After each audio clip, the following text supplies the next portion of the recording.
Sir ये जो पूना की लड़की है ये साउथ में कहीं तक गई थी, ये पूना तक कैसे आई और आपने इसकी क्या क्या सहायता की? ये पूना की जो लड़की है वो घटस्फोटित है, उसका डाइवोर्स हो चुका है, उसके 2 छोटे बच्चे जो इंग्लिश मीडियम में पढ़ते, उनको अच्छा एजुकेशन देने के लिए वो अच्छी सैलरी कमाना चाहती थी और उसी लालच का फ़ायदा उठाकर उसको ओमान भेजा गया।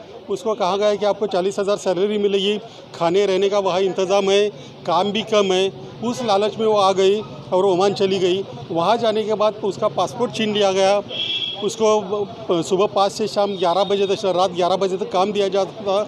इतना ही नहीं, बाकी रिलेटिव्स का भी काम करने के लिए उसको मजबूर किया जाता था। उसके बाद वो लड़की तंग आ गई और एक दिन वहाँ से भागी और उसने जैसे तैसे एम्बेसी का सहारा लिया। एम्बेसी में भी उसको ज़्यादा सपोर्ट नहीं मिला। उसके बाद 3 साढ़े 3 महीने वो वहाँ रही। वहाँ का जो वाईफाई है, उनके पास फ़ोन नहीं था, मतलब रिचार्ज नहीं था, तो वाईफाई से उन्होंने चोरी छुपे घर वालों से कांटेक्ट किया। घर वालों ने बहुत जगह दरवाज़ा खटखटाया लेकिन कहीं उसको मदद नहीं मिली। तो जब हमारे एक कार्यकर्ता से मिली, वो मेरे पास लेके आ गए और मैंने फिर हमारे यहाँ के एक इंडस्ट्रियलिस्ट है अब्बास भाई, उनका मिडिल ईस्ट में कारोबार है, उनसे मैंने कांटेक्ट किया और वहाँ का जो उनका दोस्त है जकीर भाई, उनसे मैंने बात की और फिर वो इंडियन एम्बेसी में गए। उनको जो सहायता चाहिए थी वो सहायता की और वो अभी 40-42 लड़कियाँ बाहर आ गई। लेकिन गवर्नमेंट ने देखना चाहिए कि अपने जो लोग विजिट वीज़ा पर जाते हैं वो सही वक्त पर वापस आते या नहीं। अगर नहीं आते तो उनका क्या हो गया है, ये देखना गवर्नमेंट का काम है। सर इंडियन एम्बेसी को क्या काम करना चाहिए और एक्चुअल में हमने अभी देखा है कि वो उनका जो रिस्पॉन्सिबिलिटी वो कर नहीं पा रही है, तो आप क्या कहेंगे इस बारे में? मैं यही कहता हूँ कि अगर वहाँ लोग जाते हैं तो कई बार ऐसे होता है कि हमारे लोग कहाँ हैं, उनको एम्बेसी से कांटेक्ट करने का कोई सहारा नहीं मिलता, कोई ये नहीं रहता, उनके पास जरिया नहीं रहता। तो इंडियन एम्बेसी को बार बार अपने नागरिक वहाँ क्या कर रहे हैं, कहाँ है वो, किस स्थिति में, इसका जायज़ा लेना चाहिए। ये आम आदमी पार्टी की सफलता है कि एक पूना की लड़की वापस पूना में आ गई है। अभी आप आगे क्या करने वाले हैं इस इशू को लेकर? अब हम इस इशू के लेकर गवर्नमेंट से पत्र व्यवहार करेंगे और पहले जायज़ा लेके हिंदुस्तान में कि ऐसी कितनी लड़कियां थी। ये जो 40-42 लड़कियां थी उसमें से 1-2 शायद महाराष्ट्र से, बाकी सारी हिंदुस्तान के अलग अलग राज्यों से। उनका डेटा कैसे लेना, ये हमारे सामने एक बहुत बड़ा प्रश्न है, लेकिन उसका भी हल आने वाले महीने में ढूंढेंगे और ऐसे लोगों का हम पूरा सहायता करेंगे। खान, आप क्या कारोबार करते हैं वहाँ पे? हमारा मैन्युफैक्चरिंग है यहाँ पूना में और हम लोग ये पूरे मिडिल ईस्ट में एक्सपोर्ट करते हैं CNC मशीन 27 साल से, और मैं 27 साल से अप डाउन करता हूँ वहाँ पे। ये आपको कैसे पता चला इस लड़की के बारे में? ये आम आदमी पार्टी के विजय सर है, उन्होंने मुझे कांटेक्ट किया, तो फिर मैं बोला ठीक है। फिर हमने यहाँ से ओमान बात किया और वहाँ पे कुछ लोग हैं जो हमारे घर के भी लोग हैं और नज़दीक के लोग हैं, प्लस उधर अरब लोग हैं जो यहाँ पढ़ते थे, जो अभी उधर MP है। उन लोगों से भी हमने कांटेक्ट किया और हमने एम्बेसी को बोला कि भाई ऐसी ऐसी बात है, ये लोग फंस गए, क्योंकि मेड इधर से जाना अलाउड नहीं है। मेड इधर से जाना अलाउड नहीं है, मेड वीज़ा पे मेड जा नहीं सकती यहाँ पे। अब ये एजेंट लोग ने एक नया तरीका निकाला है कि इनको विज़िट वीज़ा पे ले जाके फंसा देते वहाँ, और विज़िट वीज़ा उधर चेंज होता है मेड वीज़ा पे, तो इनको विज़िट वीज़ा पे वहाँ ले गया और फिर सर यहाँ पे विजिट वीज़ा है और वहाँ पे मेड वीज़ा है। हाँ, तो ये यानी वहाँ की गवर्नमेंट और यहाँ की गवर्नमेंट टाली नहीं करती है कभी? नहीं ऐसा नहीं है। कैसा है कि अभी हमको घूमने जाना है तो हम लोग विज़िट वीज़ा पे चले गए, अब वहाँ जाके उसको मेड वीज़ा पे कन्वर्ट कर दिया तो यहाँ की गवर्नमेंट को कैसा पता चलेगा? लेकिन ऐसे तुरंत ही वीज़ा कन्वर्ट हो जाता है? इमीडिएटली इन 2-3 डेज होता है। तो ये जो लोग थे कि इनका वीज़ा कन्वर्ट नहीं हुआ था, तो इस वजह से अगर कन्वर्ट हो जाता तो ये लीगली फंस जाते हैं वहाँ पे। और फिर वहाँ पे हमारे जो पहचान के बड़े बड़े लोग हैं, उन्होंने आवाज़ करना जब चालू किया तो ये 42 लोग को इमीडिएटली भेज दिया और एम्बेसी ने भी उनको 3 महीने रखड़ा के रख दिया वहाँ पे। सर यहाँ से जो जाते हैं तो विजिट वीज़ा पे जाते हैं, वहाँ पे वो कन्वर्ट कर देते हैं मेड जी। वीज़ा पे। तो यहाँ से भी फॉलोअप नहीं होता कि विजिट वीज़ा से यहाँ से इतने लोग गए हैं लेकिन रिटर्न नहीं आए? नहीं, वो तो यहाँ गवर्नमेंट का काम है, वो हमारा तो नहीं है। सर जो मेड वीज़ा होता है वो कितने महीनों का होता है? 2 साल का होता है वो, पर मेड वीज़ा इंडिया से जाना अलाउड नहीं है क्योंकि बैन करके रखा है। तो एजेंट लोग ने अभी ये फ्रॉड का नया तरीका निकाला है और इन लोगों से भी, उन लोगों से 2 लाख रुपए लिया, उनका कोई गलती नहीं है। जिन जिन लोगों के पास ये काम को गए थे उन्होंने वहाँ से 1000 रियाल, 1 रियाल इज़ 212 रुपीज़, तो 2,20,000 उन्होंने भरा है। तो उन लोगों का कोई गलती नहीं, और ये एजेंट ने इनको फ्रॉड किया है। यानी यहाँ के जो एजेंट है उन लोगों ने ये सब यहीं के लोगों ने किया है, वहाँ के लोगों का इसमें, उनको तो मालूम भी नहीं ना। लेकिन जब उन लोगों को पता चला कि ऐसा ऐसा इस लड़की की ये हुआ है, हाँ। फंसाया गया है, और तो फिर उन्होंने बोला कि भाई हमारे पैसे रिटर्न करो, तो फिर हम लोग इन्वॉल्व हो गए वहाँ पे, और उनको ये बोला कि भाई ये इनको छोड़ो, ये विजिट पे है। फिर वहाँ जो लोग को हमने इन्वॉल्व किया था वो ज़रा थोड़े पावरफुल लोग थे, तो इस वजह से उन्होंने भेज दिया और निकल गए वो लोग। Thank you. ताई तुमसे नाम आपका नाम बताइए।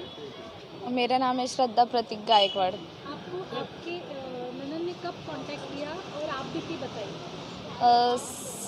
6 जुलाई को उन्होंने मुझे कांटेक्ट किया था, मैं पहुंच गई इधर, और 1 महीने के बाद पेमेंट मिलने के बाद किया था 6 अगस्त को। समझ में है कि उनको फंसाया गया है और आपने क्या क्या किया उसके बाद? उनको पेमेंट मिलने के बाद मुझे उन्होंने कॉल किया, मुझे इतना ही पेमेंट दिया, 40,000 करके 20,000 दिया।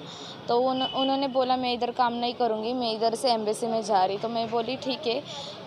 तो उधर एम्बेसी में जाके उन्होंने मुझे कॉल किया कि इधर तो 1 साल से लेडीज़ यहाँ पे है, मेरा तो वहाँ आना बहुत ही मुश्किल है। तभी मैंने कमिश्नर ऑफिस गई, मैं पुलिस चौकी में गई, उधर भी कुछ नहीं हुआ। सब बहुत ट्राई किया लेकिन कुछ भी नहीं ये आ रहा था। तो निरंजन दादा जो है वो आम आदमी पार्टी में काम करते हैं, उनकी मदद से वो यहाँ आ पाए। विजय कुमार सर, मौर्य सर, इनकी वजह से। आपको अभी कैसा लगा? अभी बहुत ही अच्छा लगता है क्योंकि वो उनके छोटे छोटे बच्चे वो उनके पास है अभी। मेरा नाम पूजा कस्बे, मैं पूना की रहने वाली हूँ।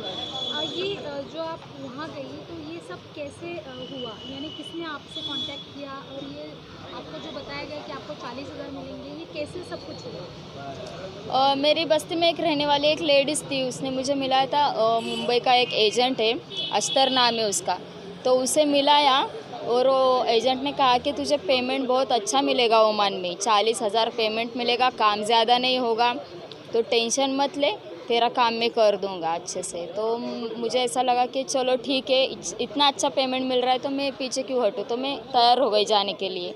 उसने मेरा टिकट करवा के मुझे स्पॉन्सर के घर पे भेज दिया।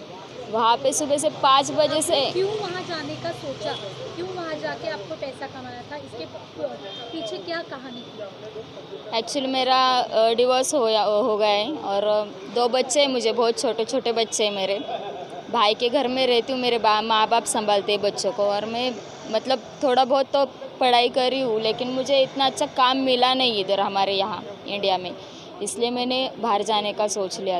वहाँ जाके कैसा आपको फंसाया गया और आपको कब समझ में आया और आपने क्या क्या किया और क्या वहाँ पे आपको सहना पड़ा? जब मैं ओमान में गई मेरे स्पॉन्सर के घर पे, तो 5 बजे से लेकर रात के 11 बजे तक मुझे काम करना पड़ा, बिल्कुल भी रेस्ट नहीं था। और दूसरी बात, छुट्टी भी नहीं थी। उनके घर पे काम करके वापस उनके रिलेटिव्स के घर पे भी काम करना था। और जब पेमेंट की टाइम आई सैलरी का, तो उसने मेरे अकाउंट में 20,000 रुपये डाले। तो मैंने स्पॉन्सर को बोला मुझे एजेंट ने इतना बोला है करके, तो बोला नहीं, तेरी सैलरी तो फिक्स है और तुझे यही काम करना पड़ेगा, 2 साल तक काम करना पड़ेगा बोला। तो मैं सोच ली कि हमें इधर फंसाया गया है। तो मैंने इंडियन एम्बेसी का सहारा लिया। तो मैं वहाँ पे गई इंडियन एम्बेसी में, तो वहाँ पे मैडम को सब बताई कि मेरे साथ ये हुआ है करके। तो वो मैडम बोली ठीक है, तुम अभी यहाँ नहीं रह सकती, यहाँ पे जगह नहीं है उतनी, तो तू बाहर किधर भी रहे, तो जब तेरा काम होगा मैं तुझे कॉल करके बुला लूँगी। कितने दिन आपको इंडियन एम्बेसी में रहना पड़ा, यानी वहाँ के शेल्टर हाउस? 2 घंटे तक तो मैं उधर ही बैठी एम्बेसी में। बाद में उनकी कार आई, मुझे लेके गए उनके शेल्टर में। जब मैं वहाँ पे गई तो मुझे 3 महीना तो लगा, पूरे 3-3.5 महीने गए मेरे उधर। जो मेरे साथ जो लेडीज़ थी वो तो 8 महीने से 10 महीने से 1 साल से पड़ी है एम्बेसी में, लेकिन एम्बेसी कुछ कर नहीं पा रही उनके लिए। और जब मतलब मुझे ऐसा लगा कि इंडियन एम्बेसी भी अभी मदद नहीं करेगी, तो मेरे भाभी, मेरे घर वालों ने निरंजन नाम का एक दादा है हमारे यहाँ का, तो उसे कॉल किया उसने। आम आदमी पार्टी के जो सर है, मतलब विजय कुमार सर, मोरे सर, अब्बास सर और मस्कत में जो रहते जाकिर सर, उनकी मदद से अभी तक मैं यहाँ आई हूँ अभी इंडिया में। वो दिन कैसे निकाले आपने वहाँ पे ओमान में? कैसे थे वो सारे दिन? वो जब मैं शेल्टर में आई थी तब मुझे, जब स्पॉन्सर के घर में इतना मुझे डर नहीं लगता था, उतना एम्बेसी में आके मुझे टेंशन आया था, क्योंकि जो लेडीज़ थी 8-8 महीने से थी उधर, 1-1 साल से बैठी हुई थी, फिर भी एम्बेसी ने। लेकिन एम्बेसी पूरा ख्याल रखते थे आपको, खाना पीना वगैरह? खाना पीना तो मिलता था, वैसे तो खाना कोई भी खाता है रास्ते का आदमी, वैसे तो खाना मिल रहा था, लेकिन फिर भी अभी वहाँ पे सोचा था कि आप अपने बच्चों से फिर मिल पाओगे? नहीं, मैं आशा छोड़ दी थी कि मैं इंडिया जा पाऊंगी करके। तो मेरे घर वालों ने, ये आम आदमी पार्टी के नेता लोग से जब बातचीत की, तब से इन लोगों ने मेरे लिए एम्बेसी में किया। जब घर आई तो बच्चों को देख के आपको कैसा लगा? वो कैसा था वो सब कुछ? जब मैं घर पे आई तब मेरे बच्चे मुझे मिले, तब मुझे बहुत अच्छा लगा, क्योंकि मैंने एक आशा ही छोड़ दी थी कि मैं मेरे बच्चों को वापस देख पाऊंगी या नहीं। पहला वर्ड आपके मुंह से क्या निकला आपके बच्चों के लिए तब जब आप वहाँ पे आए? मम्मा, क्योंकि मैं मेरे बच्चों को मम्मा करके आवाज़ देती हूँ ना, इसलिए।